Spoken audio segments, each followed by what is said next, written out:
Welcome to The Explainer. Today, we're diving right into the 2026 Senate landscape.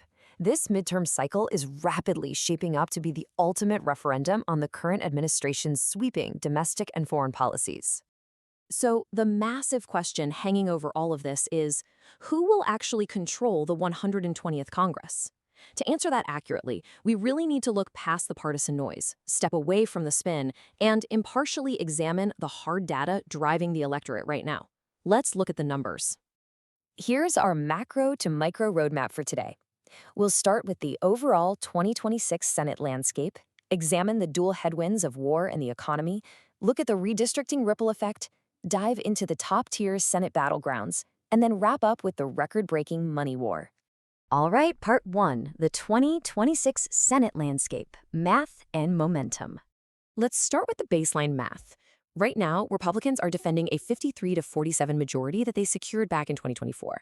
But honestly, the real story here, it's the sheer defense ratio. Out of the 35 contested races this cycle, Republicans have to defend 22 seats, while Democrats are defending just 13. That structural map is an absolute game changer. Now, keep this number in your head. 8.5. Current generic congressional ballot polling actually shows Democrats holding a 6-point lead. When you calibrate that against the 2024 baseline, it translates to a massive 8.5-point shift toward the Democratic Party. But as we all know, national swings always have to collide with state-by-state realities. Moving on to Part 2, headwinds, war and economy, the big three catalysts. Macro forces are seriously shaking things up, starting with a highly complex geopolitical situation. Look at how incredibly fast this escalated. We went from the commencement of hostilities in February 2025, straight to the Pentagon's massive $200 billion funding request in March, a brief 2-week ceasefire, and then the White House's termination claim in May 2026. This wartime environment has become a massive drag for incumbents. In fact, 61% of Americans currently call the military force a mistake. Back at home, the legislative centerpiece is the GOP's signature One Big Beautiful Bill Act. This massive reconciliation package is a real study in contrasts. It pairs highly popular measures like a $12,500 deduction for overtime and absolutely zero taxes on tips, right alongside heavily debated provisions. We're talking about a mandatory 12% cut to Medicaid spending starting in 2027 and those controversial $1,000 government deposits for Trump accounts. Because of all this, both parties are fiercely weaponizing the 43-day government shutdown over Affordable Care Act subsidies. It's all about how they message to voters, right? Just look at the stark contrast and political framing. Republicans are framing the shutdown as a totally wasteful and unnecessary result of Democratic obstruction. Meanwhile, Democrats are framing it as Republicans intentionally standing in the way of affordable health care. This messaging war is literally defining the current airwaves. Section 3. The redistricting ripple effect, Louisiana versus Calais. Just weeks ago, in April 2026, we saw a massive jurisprudential shift. Louisiana v. Calais was a 6-3 Supreme Court decision that struck down a Louisiana map featuring a second majority black district. This ruling effectively granted states incredibly broad latitude in redistricting. It essentially gutted a key section of the Voting Rights Act and instantly triggered a huge wave of last-minute redistricting efforts all across the South. And the fallout was pretty much immediate. Louisiana and Florida took executive and legislative action, projecting a loss of a Democratic seat in Louisiana and a gain of up to 4 new GOP seats in Florida. Over in Tennessee, the legislature is moving to dismantle its lone black majority seat. On the flip side, Virginia has a new map that could potentially net 4 Democratic seats. While this obviously shakes up the House, it's also a brilliantly powerful catalyst for motivating donors and voters in those statewide Senate races we're tracking. All right, Part 4, top-tier Senate battlegrounds, where the fight is. So how does all this macro stuff build into the actual state-level battlegrounds? Let's start with Tier 1, the primary flip targets. These are fiercely contested open seats. Down in North Carolina, we have a true toss-up.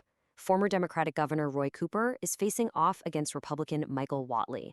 Cooper is coming in incredibly strong, having already raised $8.8 million. And up in Michigan, another open seat following Gary Peters' retirement is really testing the state's historical blue lean.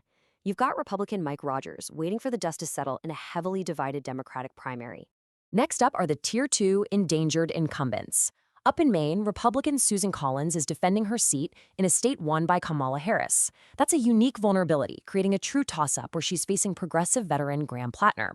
Over in Ohio, appointed Republican Senator John Husted is defending J.D. Vance's former seat. And he's up against an absolutely massive comeback attempt by elite Democratic fundraiser Sherrod Brown. Both of these are razor-thin, highly consequential contests. And of course, you always want to keep an eye on the outliers. Alaska is featuring a volatile ranked choice battle with Democrat Mary Peltola jumping into the fray. And down in Texas, wow, we are seeing a massively expensive, multi-front slugfest. Incumbent Republican John Cornyn is being threatened from his right flank in a primary and from a heavily funded Democratic challenger. Finally, Section 5, the record-breaking money war, financial hegemony and the air war. This is quickly turning into the most expensive midterm in history. The first quarter of 2026 revealed a completely staggering financial disparity. Right at the top, Democratic Representative James Tallarico pulled in a record-breaking $27.1 million for his Texas Senate bid. That is literally the largest quarterly total for any Senate candidate in history, period. Following him are Jon Ossoff at $14 million and Sherrod Brown at $10.1 million. So what exactly is all this money buying on the airwaves? Well, Democrats are spending nearly 90% of their focus hammering away at the character narrative, and they've completely cornered the law enforcement messaging. Meanwhile, Republicans are entirely dominating the environment narrative and driving their own framing on healthcare. The air war is fully underway, and the strategies are completely divergent. All of this leaves us with one massive, looming question. Will voters hit the brakes on the current administration's power, or will they reject the opposition? Both parties are taking incredibly high-risk gambles as they navigate foreign conflict, economic turbulence, and a rapidly shifting legal landscape. Thanks so much for joining me for this explainer. Keep exploring the data, stay curious, and definitely keep your eyes on the numbers as this historic election unfolds. Catch you next time.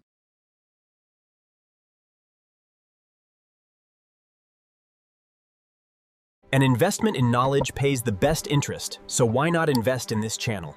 Click like and subscribe for more.